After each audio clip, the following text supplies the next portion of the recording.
So I've been fascinated by this idea. I got to tell you, first thing, I'm not really a writer. I'm just a country undertaker, but I've been fascinated by this idea of a work of fiction. I'm not sure if I could write it, but it's in there somewhere.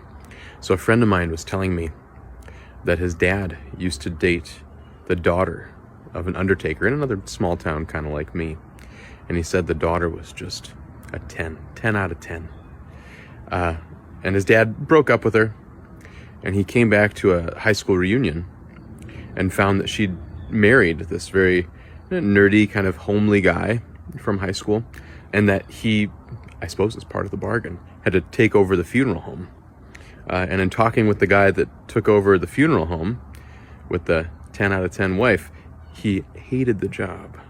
Stuck in a job he just loathed. And I have this idea that there's somewhere in there this kind of like reverse Hades and Persephone thing, where instead of Hades kidnapping Persephone and bringing her to the underworld, Persephone kind of kidnaps a guy, and as a result, he's stuck working with the dead for the rest of his life in a trade-off for a very hot wife. There's a story in there. I don't know where it is. Probably a short story. I'm not sure if I have the capability to write it, but isn't that just lovely? Isn't that there's just something juicy in there, and I don't know how to put my finger on it. There are stories everywhere you look. Everyone has one. You find them in the strangest of places. To that effect, my book is kind of a lot of that. Just digging stories out and telling stories just from small little people that you wouldn't think anything of.